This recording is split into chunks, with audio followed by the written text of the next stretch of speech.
Hello everyone, welcome to my tech Abhyasika YouTube channel.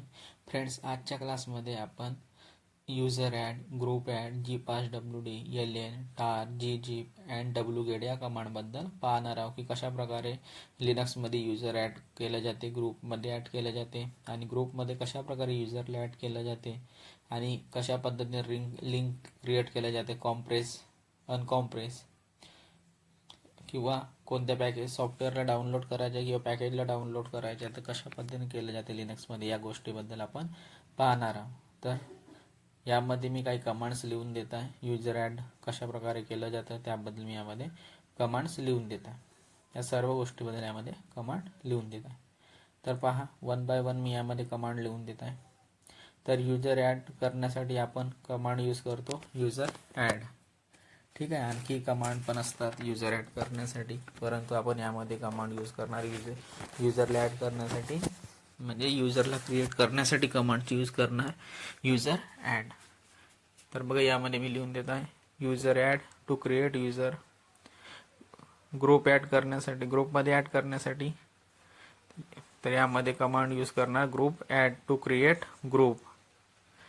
आणि ग्रुपमध्ये आपल्याला युजरला ॲड करायचे आहे किंवा मल्टिपल युजरला ॲड करायचे आहे, त्यासाठी कमांड राहते GPassWD.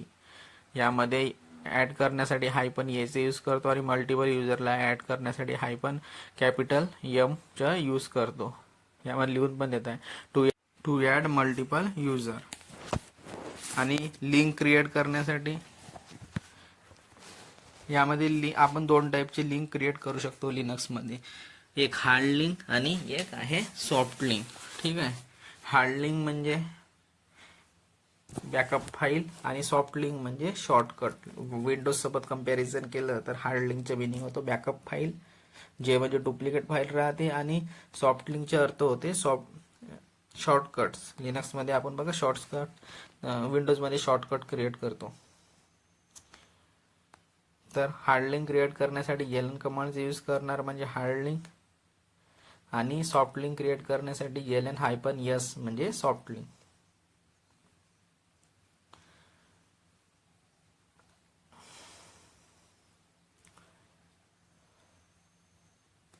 तर या पद्धतीने आपण हार्ड लिंक आणि सॉफ्ट लिंक क्रिएट करणार. यानंतर कमांड येते tar. Tar is an archiver use to combine multiple files into one. म्हणजे मल्टिपल फाइल्स आहेत, जेव्हा खूप साऱ्या फाइल्स आहेत त्यांना एका फाईलमध्ये कन्वर्ट करायचे असेल तर आपण टार करतो. तर याबद्दल आपण लिहून द्या tar is an archiver use to combine multiple files into one.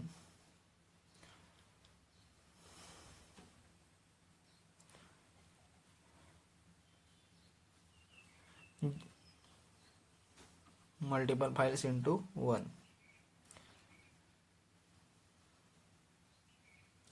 यानंतर कमांड आहे gzip. gzip is a compression tool. Compress करण्यासाठी या टूलचं म्हणजे या कमांडचं यूज केलं जाते. gzip is a compression tool use to reduce the size of file. साईजचं कमी करण्यासाठी आपण या टूलचं यूज केलं जाते किंवा या कमांडचं यूज करतो कॉम्प्रेस करण्यासाठी. gzip is a compression tool use to reduce the size of a file. आणि यानंतर कमांड आहे सॉफ्टवेअरला डाउनलोड करण्यासाठी.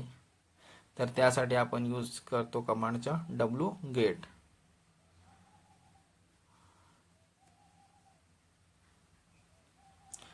यानंतर कमांड आहे wget. wget is a non interactive network downloader. Is the non interactive network downloader.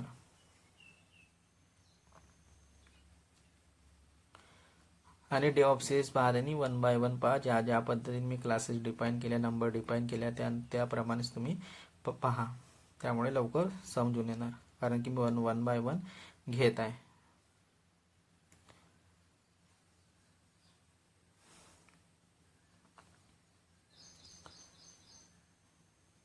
Network downloader.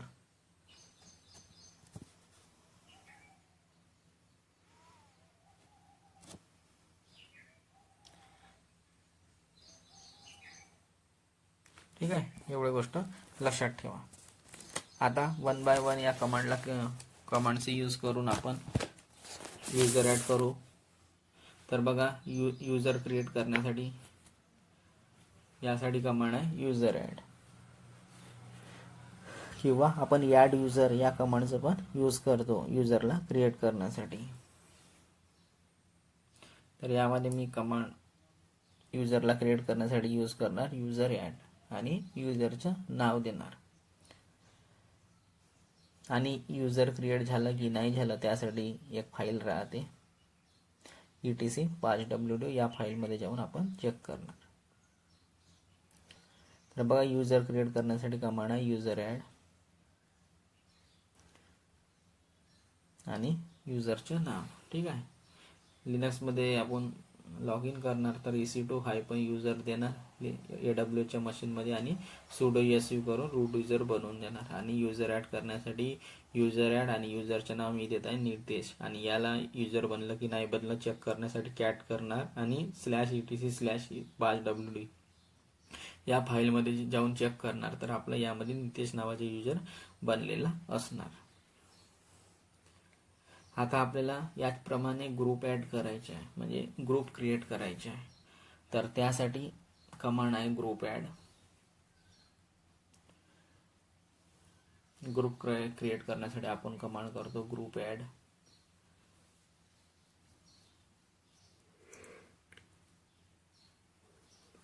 आणि ज्या पण ग्रुपला आपल्याला ॲड करायचे आहे म्हणजे क्रिएट करायचे आहे त्या ग्रुपचं नाव देणार. मी नाव देत आहे टेक अभ्यासिका, माझ्या चॅनलचं नाव टेक_अभ्यासिका. ठीक आहे. ग्रुप ॲड करून त्या ग्रुपचं नाव देणार. आता याला चेक करण्यासाठी कॅट /etc/ग्रुपमध्ये जाणार आणि यामध्ये आपल्याला ग्रुपचं नाव शो होऊन जाणार आणि या ग्रुपमध्ये आपल्याला युजरचं नाव पण शो होऊन जाणार. आपण ग्रुपला पहिलेपासून नाही बनवला आहे, आपण डायरेक्ट युजर बनवला आहे, तर त्या युजरचं ग्रुप ऑटोमॅटिक बनून जातं याच नावाने. ज्या नावाने युजर आहे त्याच नावाने ग्रुप पण बनून जातो. असं या केसमध्ये नाही होणार, कारण आपण ग्रुप वेगळं बनवत आहे, तर याचे युजर आपोआप नाही बनणार. तर ही गोष्ट लक्षात ठेवा. युजर बनल्यावर ग्रुप आपोआप बनून जातो, त्याच नावाने बनतो.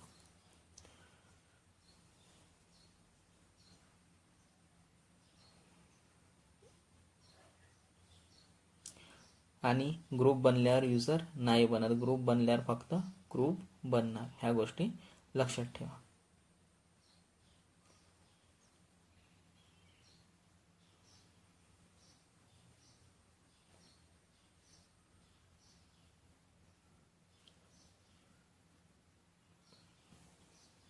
मग यामध्ये मी लिहून पण देत आहे.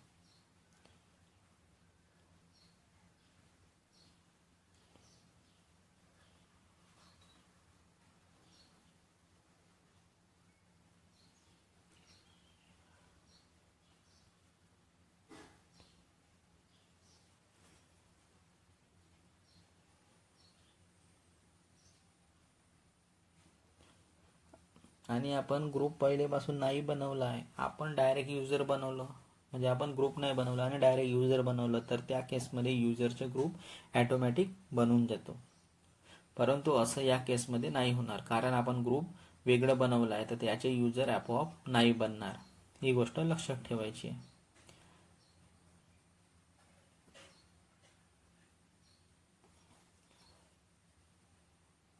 आणि युजर बनवल्यावर ऑटोमॅटिक त्याच नावाने ग्रुप बनवून जातो. ही गोष्ट पण लक्षात ठेवायची आहे. आणि ग्रुप बनल्यावर युजर नाही बनत. जसं आपण आता ग्रुप ॲड केला, म्हणजे ग्रुप स्वतः क्रिएट केलं, तर ग्रुप बनल्यावर युजर नाही बनत. ग्रुप बनवल्यावर फक्त ग्रुपच बनणार.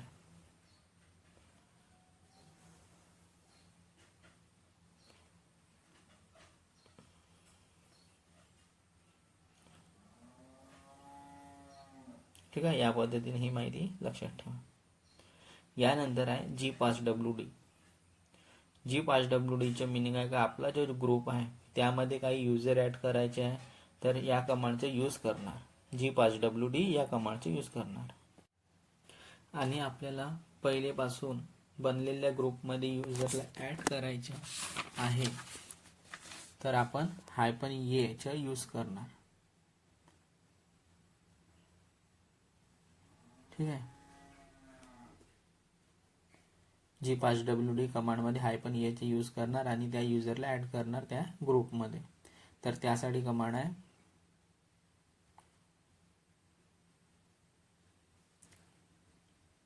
तर हायफन ए चा यूज करतो. एक युजरला ऍड करायचे असेल तर हायफन ए चा यूज करतो ग्रुपमध्ये. ठीक आहे. एक युजरला ऍड करायचे आहे ग्रुपमध्ये तर त्यासाठी आपण हायफन ए चा यूज करणार. त्यासाठी कमांड आहे G5WD हायफन ए. त्या युजरचं नाव लिहिणार ज्याला आपल्याला ऍड करायचे आहे आणि त्यानंतर आपण त्या ग्रुपचं नाव लिहिणार ज्यामध्ये आपल्याला या युजरला ऍड करायचे आहे. लिहून पण देत आहे बघा. अमन लिहित आहे तो युजर नेम आहे आणि टेक अभ्यासिका हा ग्रुप नेम आहे. तर टेक अभ्यासिका या ग्रुप नेम मध्ये आपल्याला अमन नावाच्या युजरला आपल्याला ऍड करायचे आहे. तर हा युजर अमन जो आहे हा युजर या टेक अभ्यासिका या ग्रुपमध्ये ऍड होऊन जाणार. आता याप्रमाणे आपल्याला मल्टिपल युजर ग्रुपमध्ये ऍड करायचे आहे. तर त्यासाठी आपल्याला कॅपिटल एम या अल्फाबेटचा यूज करावा लागेल. म्हणजे आपल्याला या ग्रुपमध्ये जसं जेव्हा की आपल्याला ग्रुपमध्ये मल्टिपल युजरला ऍड करायचे आहे तर त्यासाठी आपण कॅपिटल एमचा यूज करणार. तर पहा आपण कशा प्रकारे मल्टिपल युजरला एका ग्रुपमध्ये ऍड करू शकतो ते याबद्दल पाहू. यासाठी आपण हायफन कॅपिटल एमचा यूज करू. तर बघा यासाठी कमांड आहे. त्याच कमांडमध्ये आपण हायफन एच्या जागी हायफन कॅपिटल एमचा यूज करणार आणि मल्टिपल युजरचे नाव लिहिणार आणि ग्रुपचे नाव लिहिणार. तर त्यासाठी कमांड आहे G5WD हायफन कॅपिटल एम. यामध्ये युजरचे नाव लिहिणार, मल्टिपल युजरचे नाव लिहिणार आणि त्यानंतर आपण ग्रुपचे नाव लिहिणार. फक्त मल्टिपल युजरला ऍड करण्यासाठी आपण कॅपिटल एम लिहिणार आणि एक युजरला ग्रुपमध्ये ऍड करण्यासाठी आपण फक्त हायफन ए चे यूज करणार एक युजरला ऍड करण्यासाठी. आणि मल्टिपल युजरला ऍड करण्यासाठी आपण हायफन कॅपिटल एम चे यूज करणार. तर बघा आपण मल्टिपल युजरला ऍड करतात त्यासाठी कमांड आहे G5WD हायफन कॅपिटल एम. युजरचे नाव लिहित आहे अजय. फक्त यामध्ये कॉमा देऊन नाव लिहायचे आहे. समीर आणि विजय हे आहेत युजरचे नाव आणि त्यानंतर आपल्याला लिहायचे आहे ग्रुपचे नाव. तर या टेक अभ्यासिका ह्या ग्रुपमध्ये हे 3 युजर ऍड होऊन जाणार अजय, समीर आणि विजय. तर याप्रमाणे आपण ग्रुपमध्ये मल्टिपल युजरला ऍड करू शकतो. ठीक आहे. ह्या गोष्टी पण आपल्याला आता समजल्या असणार.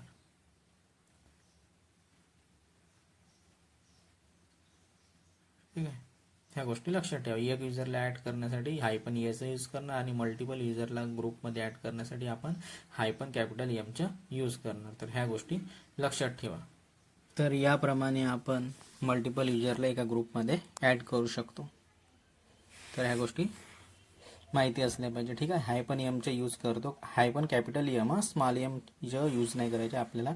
हायफन कॅपिटल एमची यूज करायचे आहे मल्टिपल युजरला ऍड करण्यासाठी. कॉमा देऊन आपण त्या मल्टिपल युजरचं नाव लिहिणार. स्पेस द्यायचे नाही आहे यामध्ये. बघा मी डबल लिहून देत आहे G5W हायफन कॅपिटल एम आणि मल्टिपल युजरचे नाव कॉमा देऊन देणार. यामध्ये स्पेस यूज करायचे नाही आहे. अजय, समीर आणि विजय या मला युजरला ग्रुपमध्ये ऍड करायचे आहे. यामध्ये 3 युजरला मी ऍड करत आहे. याप्रमाणे आपण मल्टिपल युजरला ऍड करू शकतो ग्रुपमध्ये आणि ग्रुपचे नाव लिहिणार त्यानंतर टेक अभ्यासिका. तर याप्रमाणे आपण एका ग्रुपमध्ये मल्टिपल युजरला ऍड करू शकतो.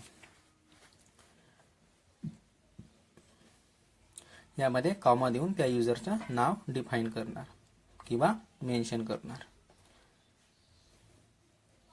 यानंतर आपल्याला ग्रुपमध्ये युजर ऍड झालं काय ह्या गोष्टी पाहण्यासाठी आपण यामध्ये कॅट कमांड देऊन etc ग्रुप फाईलमध्ये पाहणार. तर बघा आपलं युजर ग्रुपमध्ये ऍड झालं का नाही झालं त्यासाठी आपण कमांड चालवणार cat/etc/group या फाईलमध्ये आपल्याला पाहावं लागणार. तर यामध्ये आपल्याला या ग्रुपमध्ये युजर ऍड झालेले आपल्याला शो होणार आउटपुटमध्ये. ठीक आहे. जे आपण युजर मल्टिपल युजरला ऍड केलं ते या ग्रुपमध्ये मल्टिपल युजर शो होणार आणि ग्रुपचं नाव पण शो होणार. ठीक आहे. याप्रमाणे आपण मल्टिपल युजरला ग्रुपमध्ये ॲड करू शकता. आता यानंतर गोष्ट करणार लिंक फाईलची, की लिंक फाईल कशा प्रकारे क्रिएट करतात. ठीक आहे. एलनचे मिनिंग आहे लिंक. लिनक्समध्ये शॉर्ट फॉर्म यूज केले जाते, ह्या गोष्टी मी आपल्याला सांगितल्या. तर यामध्ये दोन प्रकारचे लिंक असतात, एक हार्ड लिंक आणि दुसरी आहे सॉफ्ट लिंक. हार्ड लिंक म्हणजे बॅकअप फाईल आणि सॉफ्ट लिंक म्हणजे शॉर्टकट. विंडोजच्या कंपॅरिझनमध्ये केलं तर विंडोजमध्ये शॉर्टकट म्हणतात सॉफ्ट लिंकला, आणि हार्ड लिंकला बॅकअप फाईल म्हणतात, म्हणजे डुप्लिकेट फाईल. ठीक आहे. यामध्ये दोन लिंक आहेत, हार्ड लिंक आणि सॉफ्ट लिंक. सॉफ्ट लिंकच्या केसमध्ये हायपन एसचा यूज होतो, म्हणजे एल हायपन एसचा यूज होतो, आणि हार्ड लिंकच्या केसमध्ये एलएनचा यूज करतो, फक्त एलएन. सॉफ्ट लिंकमध्ये एल हायपन एस म्हणजे सॉफ्ट लिंक, एसचा मिनिंग होतो सॉफ्ट लिंक म्हणजे शॉर्टकट्स. या गोष्टी आपल्याला माहिती असायला पाहिजे, लक्षात ठेवा. ठीक आहे. सॉफ्ट लिंकमध्ये हायपन एस यूज करतो एलएन कमांड सोबत, एलएन हायपन एस म्हणजे सॉफ्ट लिंक म्हणजे शॉर्टकट. आणि हार्ड लिंकसाठी आपण फक्त एलएन यूज करतो, म्हणजे डुप्लिकेट फाईल बॅकअप फाईल असं पण म्हणतो हार्ड लिंकला, विंडोज सोबत कंपॅरिझन करत आहे तर. ठीक आहे. या गोष्टी लक्षात ठेवायच्या आपल्याला. हार्ड लिंक म्हणजे बॅकअप फाईल, यामध्ये एलएन यूज करतो, एलएन हार्ड लिंक. ठीक आहे. आता हार्ड लिंक आणि सॉफ्ट लिंक काय आहे याबद्दल आपण पाहू. ठीक आहे. हार्ड लिंकच्या मिनिंग आहे बॅकअप फाईल, यामध्ये लिहून पण देत आहे ह्या गोष्टी.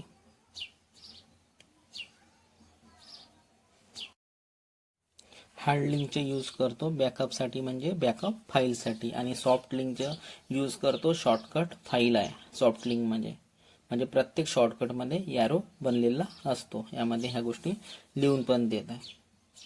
हार्ड लिंक म्हणजे बॅकअप फाईल आहे, म्हणजे बॅकअपसाठी आपण या फाईलचे यूज करतो, म्हणजे डुप्लिकेट फाईल.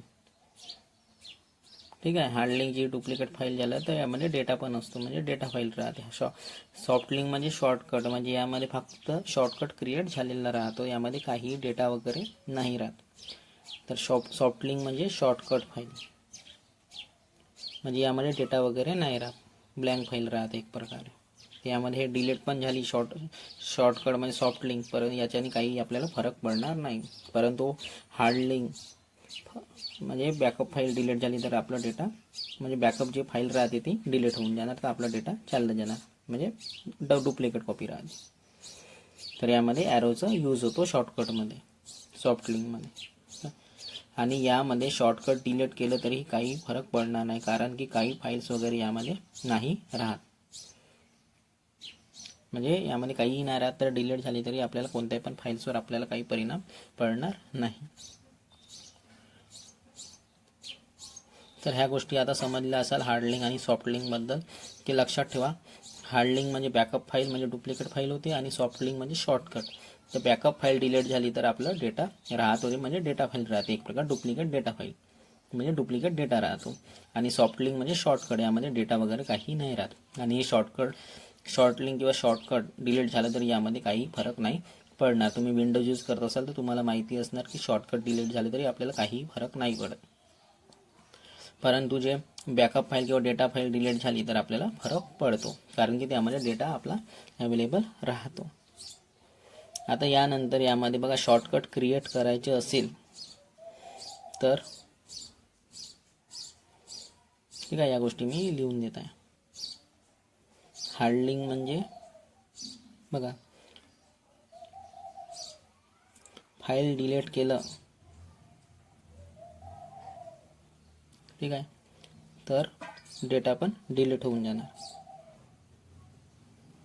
ठीक आहे. या गोष्टी लक्षात ठेवा. यामध्ये शॉर्टकट क्रिएट करायचे असेल तर यामध्ये -s म्हणजे s म्हणजे सॉफ्ट लिंक, आणि सॉफ्ट लिंक क्रिएट करण्यासाठी -s आणि फाईलचे नाव लिहिणार. तर यामध्ये फाईल नेम आणि त्यानंतर फाईलचं नवीन नाव देणार, फाईलला नवीन नाव देणार, फाईल 1. आणि हार्ड लिंक क्रिएट करण्यासाठी चा यूज करणार. तर बघा, यामध्ये पण लिहून देत आहे शॉर्टकट म्हणजे यस यूज करणार शॉर्टकट क्रिएट करण्यासाठी, म्हणजे सॉफ्ट लिंक. शॉर्टकट विंडोजमध्ये म्हणतात आणि लिनक्समध्ये सॉफ्ट लिंक म्हणतात. तर बघा, सॉफ्ट लिंक क्रिएट करायची असेल तर यामध्ये ln-s फाईलचे नाव देणार आणि त्या फाईलला एक नवीन नाव देणार. मी नवीन नाव देत आहे file1. ठीक आहे. आता या फाईलला सॉफ्ट लिंक क्रिएट झाली की नाही झाली हे बघण्यासाठी आपल्याला ln-l चे ठीक आहे soft link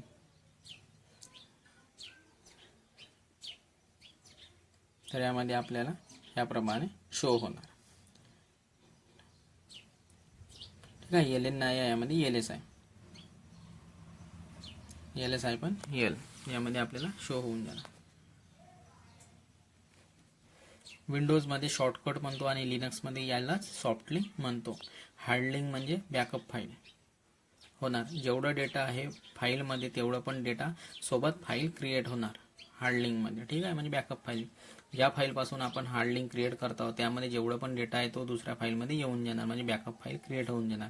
original file delete झाली तरी बॅकअप फाईल आपल्याजवळ अवेलेबल राहते. तर त्यामध्ये आपल्याला बॅकअप फाईलमध्ये आपला डेटा राहतो म्हणजे आपला डेटा बॅकअप फाईलमध्ये राहणार. तर आपल्याला काही याच्याने फरक नाही पडणार म्हणजे आपल्याजवळ एक डुप्लिकेट कॉपी राहणार बॅकअपसाठी. ठीक आहे. आणि लिनक्समध्ये आपण सॉफ्ट लिंक म्हणतो आणि विंडोजमध्ये सॉफ्ट लिंकला शॉर्टकट म्हणतात आणि हार्ड लिंकला आपण बॅकअप फाईल म्हणतो. बॅकअप फाईल आपण किंवा डुप्लिकेट फाईल पण म्हणतो. सॉफ्ट लिंक म्हणजे शॉर्टकट, हार्ड लिंक म्हणजे बॅकअप फाईल किंवा डुप्लिकेट फाईल. ह्या गोष्टी लक्षात ठेवा किंवा डेटा फाईल कारण की या बॅकअप फाईलमध्ये हार्ड लिंकमध्ये डेटा राहतो आणि शॉर्टकटमध्ये सॉफ्ट लिंकमध्ये डेटा नाही राहत. फक्त शॉर्टकट राहतो म्हणजे फक्त फाईल बनलेली राहते ब्लँक फाईल. ठीक आहे. ह्या गोष्टी लक्षात ठेवा. तर पहा मी यामध्ये ह्या गोष्टी मी लिहून देत आहे. ओरिजिनल फाईल डिलीट झाली तरी बॅकअप फाईलमध्ये तो डेटा आपला अवेलेबल राहणार. तर असणार तर आपलं जे डेटाची बॅकअप फाईल राहणार त्यामुळे आपण डेटा रिकवर करू शकणार. तर हा याचा फायदा राहतो हार्ड लिंकचा. ठीक आहे. म्हणजे एक डुप्लिकेट बॅकअप फाईल आपल्याजवळ राहते तर त्यामुळे एक ओरिजिनल फाईल डिलीट झाली तरी आपल्याला यामुळे काहीही फरक पडणार आहे. आपण बॅकअप फाईल म्हणून डेटा रिकवर करून घेऊ. कॉपी आणि हार्ड लिंक यामध्ये फरक आहे. हे दोन्ही जे वर्ड आहे यामध्ये फरक आहे कॉपी आणि हार्ड लिंकमध्ये. तर याच्यामध्ये काय काय फरक आहे याबद्दल पाहू. कॉपी कमांडने आपण दुसरी फाईलमध्ये डेटा ठेवलं तरी त्यामध्ये काय होणार जेव्हा डेटा नवीन येणार तेव्हा तो डेटा त्यामध्ये कॉपी करून ॲड करावा लागणार. ठीक आहे. परंतु जेव्हा हार्ड लिंक क्रिएट करतो तर हा डेटा आपोआप बॅकअप होणार बॅकअप घेणार डेटाचं. जेवढं डेटा राहणार तेवढं पण बॅकअप त्या डेटाचे बॅकअप घेत राहणार. आपल्याला कॉपी वगैरे नाही करावं लागणार. यामध्ये ॲड करावं नाही लागत. ॲटोमॅटिक बॅकअप घेत राहतो म्हणजे सिंक्रोनाइज झाला आहे. दोन्ही फाईलमध्ये याला आपण ॲटोमॅटिक बॅकअप पण म्हणू शकतो. ठीक आहे. कॉपीमध्ये आपण डेटा एका फाईलमध्ये दुसऱ्या डेटामध्ये कॉपी करत राहतो परंतु जो बॅकअप राहतो हार्ड लिंक क्रिएट करतो तर त्यामध्ये ॲटोमॅटिक बॅकअप घेत राहतो म्हणजे डेटा सिंक्रोनाइज होत राहतो. कॉपी वगैरे यामध्ये नाही करावं लागत. यामुळे आपल्याजवळ दोन बॅकअप आहे. एक डिलीट झालं तरी दुसऱ्या फाईलमधून आपण बॅकअप फाईलमधून डेटा रिकवर करू शकतो आणि ही फाईल अपडेटेड राहणार. काय या गोष्टीचा हा फायदा आहे. हार्ड लिंक क्रिएट करणार तर बॅकअप घेणार.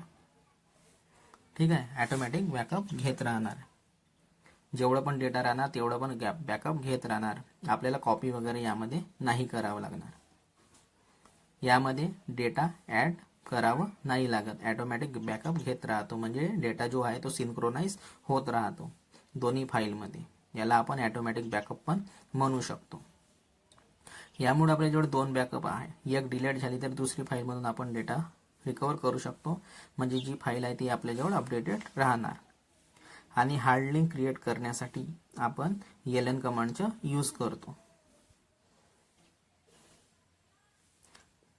ठीक आहे. याबद्दल पण मी आपल्याला सांगतो.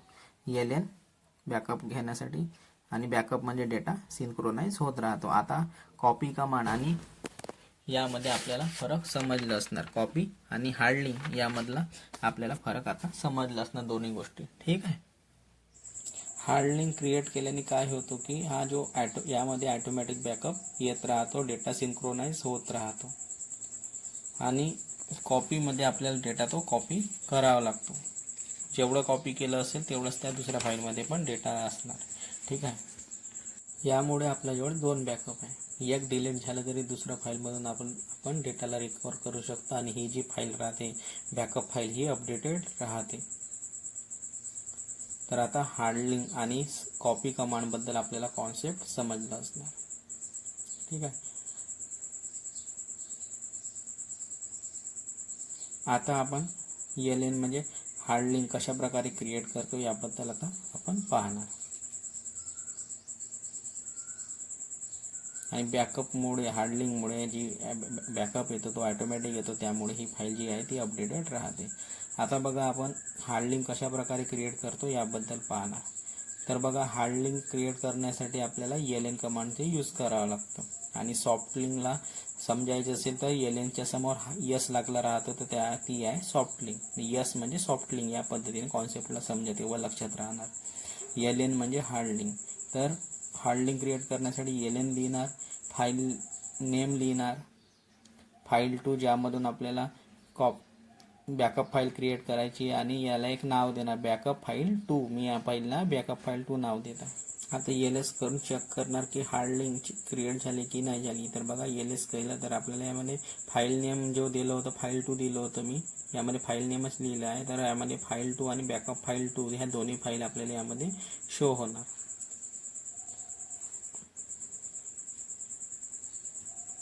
LS करणार आता.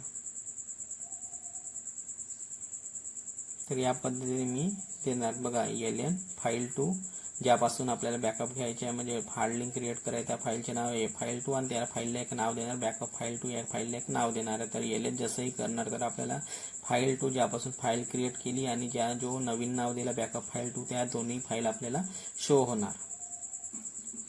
तर आता सपोज फाईल 2 मध्ये डेटा ॲड केला आहे तर आपल्याला तो पूर्ण डेटा बॅकअप फाईलमध्ये शो होणार.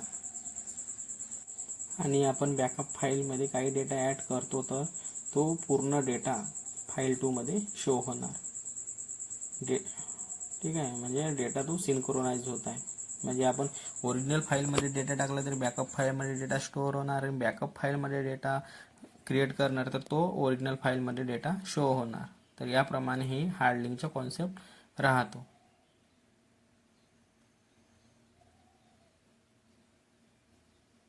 ठीक आहे. म्हणजे डेटा सिंक्रोनाइज होत आहे दोन्ही फाईलमध्ये. सेम टू सेम फाईल म्हणजे डुप्लिकेट फाईल मी म्हटलं आहे ना, डुप्लिकेट सेम कॉपी राहणार त्याची बॅकअप फाईल. ऑटोमॅटिक यामध्ये डेटा सिंक्रोनाइज होत राहतो. आता यामध्ये आपल्याला डेटा ॲड करायचा फाईल 2 मध्ये तर त्यासाठी कमांड आहे कॅट डबल ग्रेटर दॅनचे साईन देणार आणि फाईलचे नाव लिहिणार फाईल 2. तर बघा या फाईलमध्ये मी डेटा ॲड करत आहे त्यासाठी कमांडला कॅट ग्रेटर दॅनचे साईन देणार आणि डबल ग्रेटर दॅन साईन आणि फाईल 2चे नाव यामध्ये लिहिता ABCXYZ आणि फाईलला सेव्ह करणार. फाईलला सेव्ह करण्यासाठी Ctrl+D प्रेस करणार तर ही फाईल यामध्ये सेव्ह होऊन जाणार आणि डेटा ॲड होऊन जाणार. तर याप्रमाणे डेटा सिंक्रोनाइज आता यामध्ये होणार. ठीक आहे. ओरिजिनल फाईलमध्ये पण डेटा ॲड होणार आणि बॅकअप फाईलमध्ये पण डेटा सिंक्रोनाइज होणार. म्हणजे दोन्ही file same to same show होणार डेटामध्ये. ठीक आहे. त्या दोन्ही फाईलमध्ये डेटा सेम शो होणार. आता आहे टारचा कॉन्सेप्ट. ठीक आहे. टारची गोष्ट करणार तर खूप साऱ्या मल्टिपल फाईलला जोडून एक सिंगल फाईल बनवून देतो. त्याला जोडत नाही, त्यांना एक प्रकारे ग्रुप करून देतो म्हणजे सिंगल फाईल बनवतो. मल्टिपल फाईलला एक सिंगल फाईल बनवायची आहे तर आपण टार कमांडचा यूज करतो. खूप सारे मल्टिपल आहेत, 5-10 फाईल आहे आणि त्या फाईलला सर्व एकाच फाईलमध्ये ॲड करायचे आहे, ग्रुप करून द्यायचे तर त्याला आपण सिंगल फाईलमध्ये टार कमांडचा यूज करून आपण करू शकतो. सर्व फाईलला जोडून सिंगल फाईल बनवायची आहे तर विंडोजमध्ये झिप करतो त्या डॉक्युमेंट्सला. ठीक आहे. विंडोजमध्ये झिपचा कॉन्सेप्ट ऐकलंच असेल आणि केलं पण असेल कारण की सर्वजण या लिनक्समध्ये येण्यासाठी खूप पहिले विंडोजवरच काम केलं. मी पण स्वतः विंडोजवरच काम केलेलं आहे, त्यानंतर मला लिनक्समध्ये आलेलं आहे. ठीक आहे. सर्व फाईलला जोडून एक सिंगल फाईलला बनवायची आहे तर विंडोजमध्ये झिप करतो त्या डॉक्युमेंट्सला आणि लिनक्समध्ये टार कमांडचा यूज करतो. मल्टिपल फाईलला एक सिंगल फाईल बनवण्यासाठी लिनक्समध्ये टार कमांडचा यूज करतो. सेमच कॉन्सेप्ट आहे, फक्त ज्या गोष्टी आहेत त्या थोड्या वेगवेगळ्या आहेत. आपण फक्त त्यांना वेगवेगळं म्हणतो. ठीक आहे. याप्रमाणे आपण यामध्ये 4 फाईलला आपल्याला एक सिंगल फाईल बनवून ट्रीट करायची आहे तर त्यासाठी आपण टार कमांडचा यूज करणार. जर 4 फाईल आहे त्या 4 फाईलला मला एक करायची आहे तर त्यासाठी मी टार कमांडचा यूज करणार. ठीक आहे. तर टार कमांडचा यूज केव्हा होतं, जेव्हा मल्टिपल फाईलला एक सिंगल फाईल बनवायची आहे तर तेव्हा आपण टार कमांडचा यूज करतो. एवढी गोष्टी लक्षात ठेवा. मल्टिपल फाईलला एक सिंगल फाईल बनवायची आहे तर आपण टार कमांडचा यूज करतो. टेप आर्कावी असं याचा मिनिंग होतो.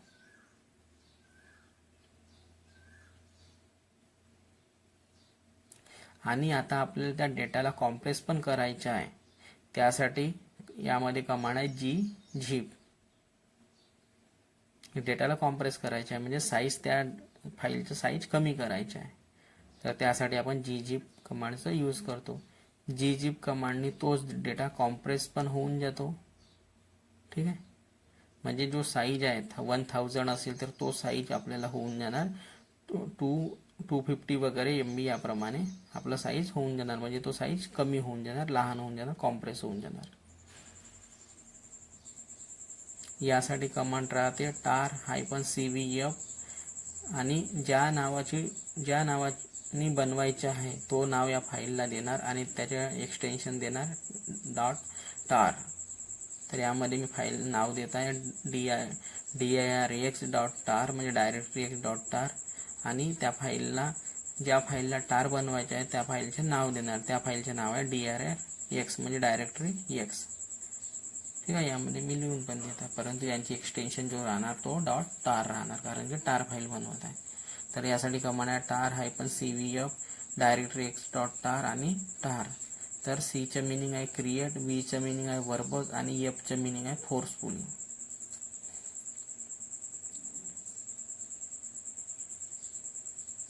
या गोष्टी मी लिहून देत आहे.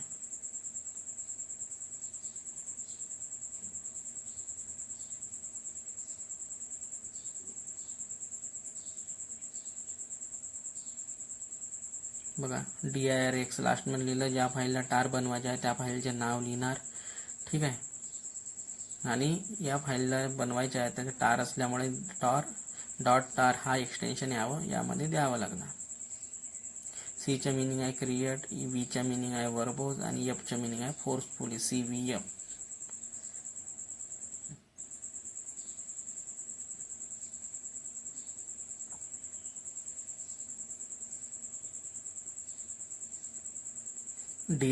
डायरेक्टरी एक्स मध्ये 3 डायरेक्टरी होते, डायरेक्टरी Y, डायरेक्टरी Z, ह्याप्रमाणे 3 डायरेक्टरी होते.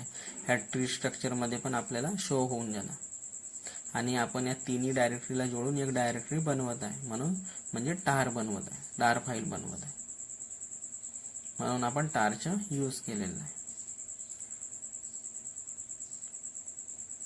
ठीक आहे. डायरेक्टरी एक्सच्या आतमध्ये 3 डायरेक्टरी होते, डायरेक्टरी एक्स, डायरेक्टरी Y आणि डायरेक्टरी Z.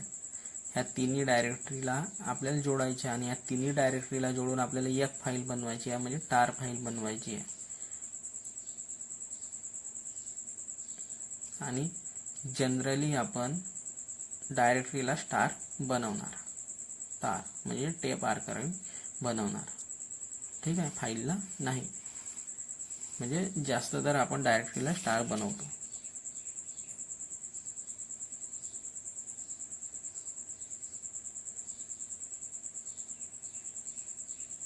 ह्या गोष्टी पण माहिती पाहिजे की जनरली आपण डायरेक्टली स्टार बनवतो.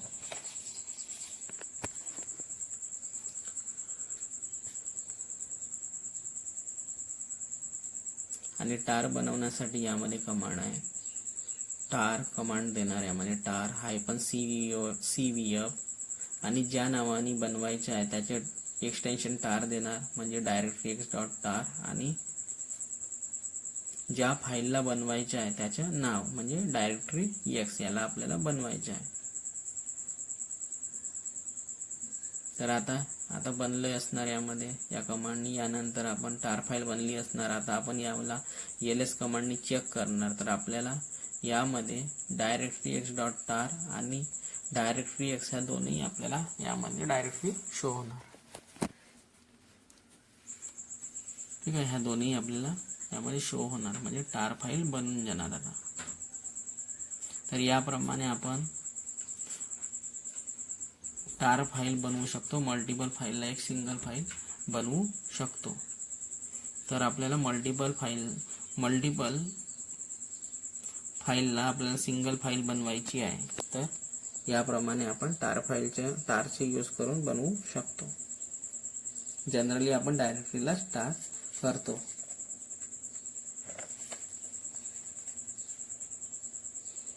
जशाकडे आपल्याकडे 10 फाईल आहे, यांना आपल्याला एक करायचे, तर टार कमांडचा यूज करून आपण यांना एक फाईल बनवणार. टारचा मिनिंग होतो टेप आर्काइव्ह. ठीक आहे, आणि यामध्ये आता एक कमांड टार बनवल्यानंतर ls करून चेक करणार. तर डायरेक्टरी एक्स डॉट टार आणि डायरेक्टरी एक्स ह्या दोन्ही फाईल आपल्याला यामध्ये डायरेक्टरी शो होणार. याप्रमाणे हा कॉन्सेप्ट आहे. आता याच फाईलला आपल्याला कॉम्प्रेस करायचं आहे. जसं आपलं 1000 साईज आहे, त्याला आपल्याला कमी करायचं आहे साईजला, कारण की एवढी मोठी फाईल अपलोड करायला किंवा कोणाला द्यायला खूप वेळ लागतो. त्यासाठी आपल्याला साईज कमी करायची आहे. तर त्यासाठी आपण त्या फाईलला कॉम्प्रेस करणार. जसं की 1000 साईज आहे, आपल्याला त्याला साईजला कमी करायचं आहे, जसं 250 करायचं आहे, तर त्या फाईलला आपल्याला कॉम्प्रेस करावं लागणार. तर याप्रमाणे आपण मल्टिपल फाईलला टार फाईलच्या मदतीने एक सिंगल फाईल बनवून देतो. यानंतर आहे कॉम्प्रेसचा कॉन्सेप्ट. आता याच फाईलला कॉम्प्रेस करायचे आहे, तर त्यासाठी आपण कमांड यूज करतो gzip देणार आणि जी फाईल क्रिएट झाली टार कमांडनी, तर त्याचे आपण नाव देणार. त्या कमांडचे नाव देणार gzip डायरेक्टरी एक्स डॉट टार, म्हणजे एक्सटेन्शन टार असायला पाहिजे. या कमांडनी कॉम्प्रेस होऊन जाणार. यानंतर ls कमांडनी चेक करणार. तर आपल्याला यामध्ये डायरेक्टरी एक्स डॉट टार आणि gz यामध्ये एक्सटेन्शन शो होणार. gz म्हणजे कॉम्प्रेस झालेली आहे. ठीक आहे, gzip आपण लिहिलं ना, स्टार्टिंगचा जो gz आहे तो लास्टला एक्सटेन्शन लागणार. डायरेक्टरी एक्स डॉट टार डॉट gz म्हणजे ही कॉम्प्रेस फाईल झालेली आहे. आता ही टार फाईल पण आहे आणि कॉम्प्रेस पण आहे. ह्या आता दोन्ही फाईल झालेली आहे, कारण की डॉट टार पण लागलेला आहे. तर आता ही टार फाईल पण आहे आणि कॉम्प्रेस फाईल पण आहे. याप्रमाणे आपण या फाईलला कॉम्प्रेस पण करू शकतो.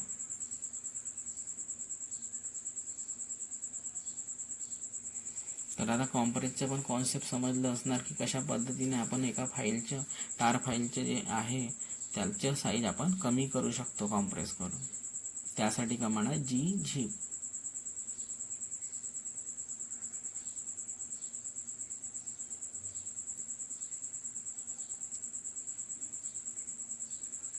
याप्रमाणे आपण फाईलचं कॉम्प्रेशन करू शकतो. आता फाईलला अनझिप करायचं आहे, म्हणजे या फाईलला आपल्याला ओपन करायचं आहे.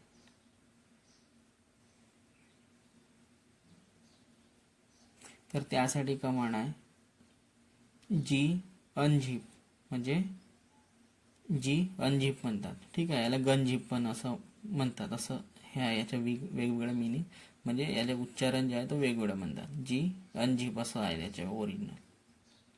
तर यासाठी आपल्याला ज्या फाईलला आता ओपन करायचं, अनझिप करायचं, त्यासाठी कमांड आहे gunzip आणि डायरेक्टरी एक्स डॉट टार डॉट gz, म्हणजे जेव्हा आपण कॉम्प्रेशन केल्यानंतर जी फाईलचे एक्सटेन्शन आलं त्या फाईलला आपल्याला यामध्ये मेन्शन करायचं आहे. तर त्यासाठी कमांड आहे gunzip डायरेक्टरी एक्स डॉट टार डॉट gz. तर या पद्धतीने यामध्ये ह्या कमांडला मेन्शन करणार.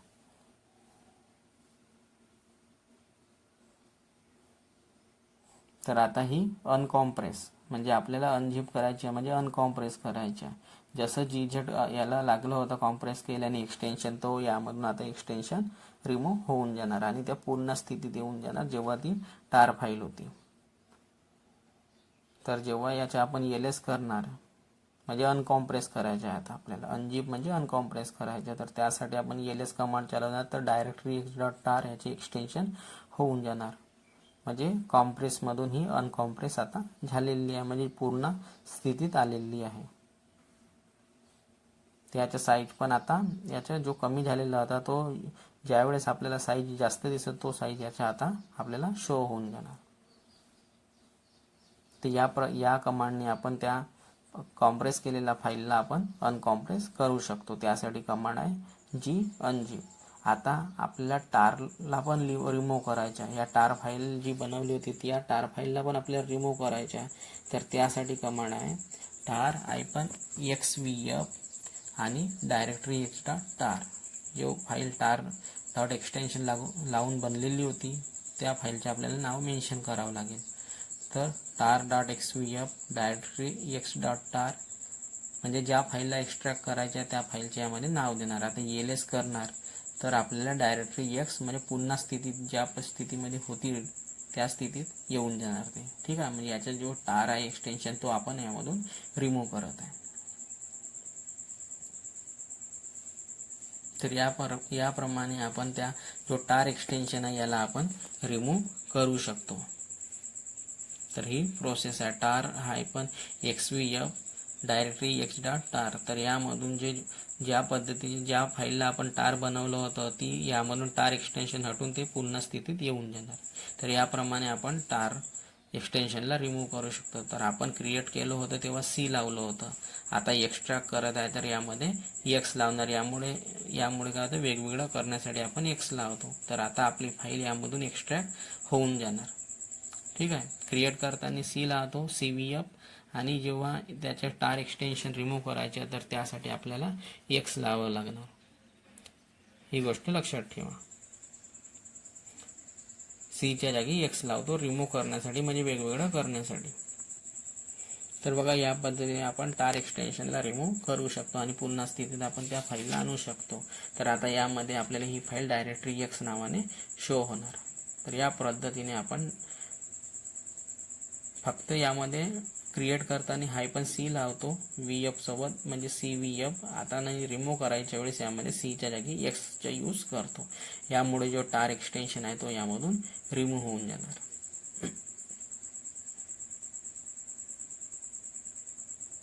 आता आपली फाईल पुन्हा स्थितीत एक्स्ट्रॅक्ट होऊन आलेली आहे. आता आपल्याला डायरेक्टरी x या नावाने फाईल शो होणार. ह्या गोष्टी मी प्रॅक्टिकलमध्ये पण करून दाखवणार. यानंतर आहे wget कमांड.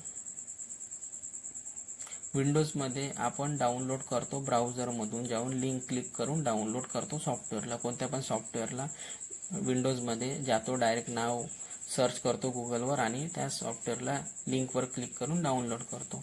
याचप्रमाणे आपण लिनक्समध्ये सॉफ्टवेअरला डाउनलोड करण्यासाठी wget कमांडचा यूज करतो. wget कमांड आणि जे आपण सॉफ्टवेअरला डाउनलोड करायचे आहे त्याचे URL मेन्शन करतो. तर यामुळे जो पॅकेज आहे तो डाउनलोड होऊन जातो. आणि इन्स्टॉल करण्यासाठी त्याला आपण yum इन्स्टॉल आणि जो URL मुळे लिंक क्रिएट झाली ती त्याला पेस्ट करणार. तर आपलं सॉफ्टवेअर आहे तो जो पॅकेज आहे तो डाउनलोड होऊन इन्स्टॉल पण होऊन जाणार. यामध्ये आपल्याला कमांडच्या द्वारे सर्वच काम करायचे आहे लिनक्स मशीनमध्ये.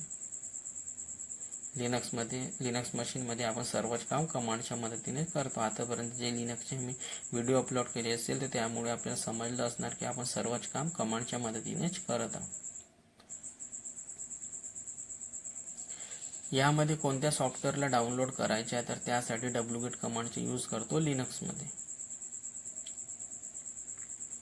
आणि विंडोजमध्ये सॉफ्टवेअर इन्स्टॉल करायचे असेल तर आपण डायरेक्ट गुगलमध्ये जातो, ज्या सॉफ्टवेअरला इन्स्टॉल करायचं त्याचे नाव टाकतो आणि त्या लिंकवर क्लिक करून आपण त्या सॉफ्टवेअरला डाउनलोड करतो. परंतु लिनक्समध्ये आपल्याला wget कमांडचे यूज करून त्यामध्ये आपल्याला समोर त्या URLला पेस्ट करावं लागणार. त्यामुळे जेव्हा ते लिंक पेस्ट करणार आणि एंटर करणार तर या wget कमांडमुळे आपल्या लिनक्स मशीनमध्ये पॅकेज इन्स्टॉल होऊन जाणार.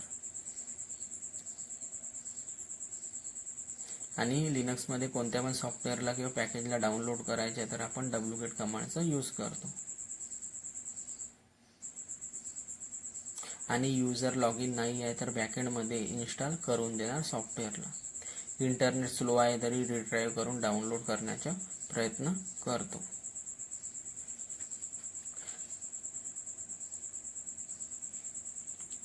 त्याला रिट्राईव्ह करणार आणि डाउनलोड करण्याचा प्रयत्न करतो, कारण की त्याच्यावर लिंक राहते, त्यामधून तो पूर्णपणे उचलून त्याला डाउनलोड करून देतो. आणि आपल्याला ज्या पण सॉफ्टवेअरला इन्स्टॉल करायचे आहे त्यासाठी wget कमांडनी जेव्हा URL पेस्ट केलं तर URL मुळे आपल्याला यामध्ये खाली एक छोटीशी लिंक क्रिएट होऊन जाणार आणि त्या लिंकला आपल्याला कॉपी करायचे आहे आणि त्यानंतर आपल्याला कोणत्या पण सॉफ्टवेअरला इन्स्टॉल करायचे आहे तर त्यामुळे काय होईल तर याच्यासाठी आपण यम कमांडची यूज करतो किंवा DNF कमांडची यूज करतो. तर यामध्ये यम कमांड यम इन्स्टॉल आणि त्यामध्ये जे URLचे लिंक आलेलं आहे छोटीशी ते पेस्ट करणार. तर यामध्ये पॅकेज इन्स्टॉल होऊन जाणार, यम इन्स्टॉल आणि पॅकेजचे नाव. तर यामध्ये आपलं पॅकेज इन्स्टॉल होऊन जाणार. HTTPD पॅकेज इन्स्टॉल करायचे त्यासाठी कमांड चालवणार यम इन्स्टॉल HTTPD आणि -y लावणार किंवा नंतर पण देऊ शकतो. तर बघा या पद्धतीने आपण कोणत्या पण पॅकेजला इन्स्टॉल करू शकतो. मला HTTPD पॅकेज इन्स्टॉल करायचे आहे तर यम इन्स्टॉल HTTPD देणार, तर यामध्ये HTTPDचे पॅकेज इन्स्टॉल होऊन जाणार. शेप वर्कस्टेशन करायचे आहे तर wget शेप वर्कस्टेशनची URL देणार, तर यामध्ये एक लिंक क्रिएट होणार. त्यानंतर यामध्ये यम त्या URLला कॉपी करणार आणि छोटंसं URL क्रिएट होऊन जातो. त्यानंतर wget कमांड चालवल्यानंतर त्यानंतर त्याला यम इन्स्टॉल आणि URL पेस्ट करणार. तर यामध्ये तो शेप वर्कस्टेशनचे पॅकेज यामध्ये इन्स्टॉल होऊन जाणार. तर याप्रमाणे आपण पॅकेजला इन्स्टॉल करू शकतो. wget कमांडने URL पेस्ट करणार, तर यानंतर यामध्ये एक लिंक क्रिएट होऊन जाणार. तर यानंतर आपल्याला त्या लिंकपासून आपल्याला पॅकेज इन्स्टॉल करायचे आहे तर त्यासाठी आपण यम इन्स्टॉल आणि त्या URLला पेस्ट करणार, छोटंसं लिंक राहते त्याला पेस्ट करणार. तर यामध्ये तो पॅकेज इन्स्टॉल होऊन जाणार. तर याप्रमाणे पूर्ण कॉन्सेप्ट आहे. आता समोरच्या क्लासमध्ये याच्या पूर्णपणे प्रॅक्टिकल पाहणार. ह्याच गोष्टी प्रॅक्टिकलमध्ये एक 1 बाय 1 करून पाहणार. त्यामध्ये युजर ॲड करणार, ग्रुप ॲड करणार, ग्रुपमध्ये युजर ॲड करून पाहणार, मल्टिपल युजर क्रिएट करणार, म्हणजे मल्टिपल युजरला एका ग्रुपमध्ये ॲड करणार, लिंक क्रिएट करून दाखवणार, हार्ड लिंक, सॉफ्ट लिंक, टार फाईल बनवून दाखवणार, कॉम्प्रेस करून दाखवणार, अनकॉम्प्रेस पण करून दाखवणार आणि पॅकेजला पण इन्स्टॉल URLनी करून दाखवणार. ह्या सर्व गोष्टी मी प्रॅक्टिकलमध्ये सांगणार आता. ठीक आहे. तर चला तर नेक्स्ट क्लासमध्ये प्रॅक्टिकल पाहूया. तर फ्रेंड्स या व्हिडिओमध्ये एवढंच. Bye bye. आपल्याला व्हिडिओ आवडला असेल तर लाईक करा आणि सबस्क्राईब करा.